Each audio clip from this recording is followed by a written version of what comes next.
আসসালামু আলাইকুম, welcome to my YouTube channel everyone. গরুর মগজ ভুনা কিভাবে করতে হয় এটাই আপনাদের মাঝে শেয়ার করব। তো এটা প্রায় আধা ঘন্টার মতো পানিতে ভিজিয়ে রাখছিলাম, আর পানিটা বারবার চেঞ্জ করে দিয়েছি যাতে রক্তগুলো চলে যায়, যেই রক্তটা ছিল এর মধ্যে।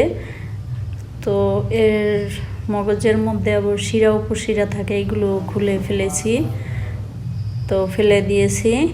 তো উপরে একটা আবার চামড়া থাকে, তো এটাকেও ফেলে দিলাম। তো একটু সময় নিয়ে আস্তে ধীরে এগুলো তুলে ফেলতে হবে।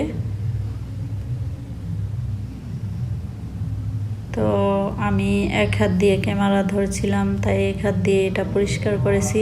তো পরবর্তীতে সুন্দরভাবে পরিষ্কার করে নিয়েছি, ওটা ভিডিও করতে পারি নাই যেহেতু দোনো হাতই কাজে লাগাতে হয়েছে। তো এভাবে এগুলো আমি ফ্রেশ করে নিয়েছি। তো অনেকে এগুলো গরম পানিতে দেয়, ওই সময় কি হয় এই রক্তগুলো জমাট বেঁধে থাকে মগজের মধ্যে। তো আমি ঠান্ডা পানি দিয়ে ধুয়ে নিয়েছি, তাহলে ভালোভাবে ফ্রেশ করা যায়। তারপর ছুরির সাহায্যে কেটে নিয়েছি একটু বড় সাইজ করে, একদম ছোট সাইজ করি নাই, তাহলে আবার গলে যাবে। যেহেতু এটা মগজ, এটা এমনিতেই আলতোভাবে নাড়াচাড়া করতে হয়। তো পেঁয়াজ দিয়ে দিয়েছি। তো পেঁয়াজের মধ্যে এলাচি, দারচিনি, তেজপাতা, লং 3-4টা করে দিয়ে দিয়েছি। তো এখন রসুন আদা পেস্ট দিয়ে ভেজে নিব। পেস্টটা যখন ব্রাউন কালার হয় ওই সময় আদা রসুন পেস্ট দিয়ে দিয়েছি। তো এটা আবার একটু ভেজে নিব যাতে কাঁচা আদার গন্ধটা না হয়। তো এটা ভাজা হলে তারপরে এর মধ্যে একটু পানি দিয়ে দিব। তো পানিটা দিয়ে তারপরে এক এক করে মশলাগুলো মিক্স করে নিব, তাহলে আর মশলাগুলো পড়বে না। তো কাঁচামরিচ দিয়ে দিলাম 3-4টা। তো এখন পানি দিয়ে দিলাম 1 কাপের মতো। তো প্রথমত আমি হলুদের গুঁড়া দিয়ে দিব। তো হলুদের গুঁড়া 4 চামচের 1 চামচ দিয়েছি, মরিচের গুঁড়া 1 চামচ দিয়েছি। তো জিরার গুঁড়া দিয়ে দিলাম 1 চামচ, ধনিয়ার গুঁড়া 1/2 চামচ, গরম মশলার গুঁড়া দিয়ে দিলাম 4 চামচের 1/2 চামচ। তো লবণ স্বাদ মতো দিয়ে দিলাম। তো এই মশলাগুলো সব দেওয়া হলে তারপরে মিক্স করে নিব, একটু নাড়াচাড়া করে কষিয়ে নিব।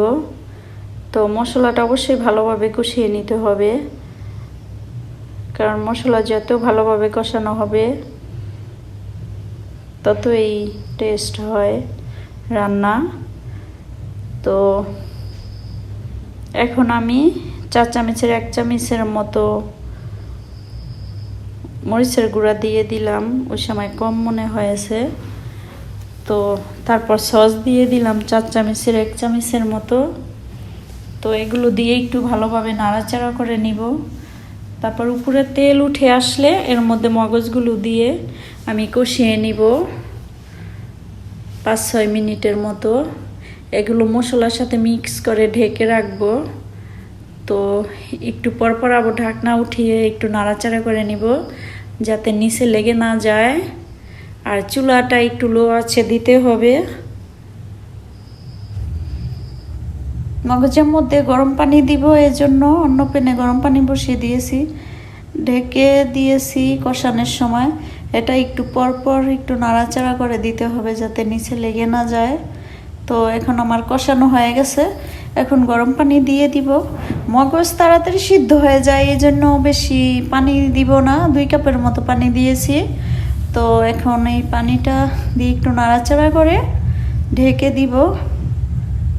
তো ঢেকে কতক্ষণ রান্না করলেই হয়ে যায়, প্রায় 15 মিনিটের মতো। তো এখন পানিটা শুকিয়ে গেছে, আবার একটু ঢেকে রান্না করব। তো এখন পানিটা পুরোই শুকিয়ে গেছে। তো মগজ ভুনা অবশ্যই একটু ভাজা ভাজা করতে হবে, তাহলে মগজে যে একটা গন্ধ আসে ওটা আসবে না।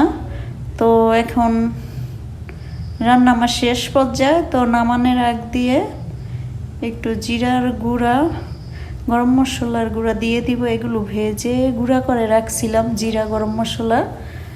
তো এগুলো দিয়ে একটু নাড়াচাড়া দিয়ে নামিয়ে নিব। চুলা বন্ধ করে দিলাম। তো দারুণ টেস্ট হয়েছে। অবশ্যই মগজগুলো ভাজা ভাজা করে ভুনা করবেন, তাহলে খেতে দুর্দান্ত স্বাদ হয়। তো দারুণ হয়েছিল, দেখতে যেমন সুন্দর হয়েছে এটা খেতেও অনেক ভালো লাগছিল। তো আমার চ্যানেলটি যারা সাবস্ক্রাইব করেন নাই, প্লিজ সাবস্ক্রাইব করে দিবেন। সবাই ভালো থাকবেন, নিরাপদে থাকবেন। আল্লাহ হাফেজ।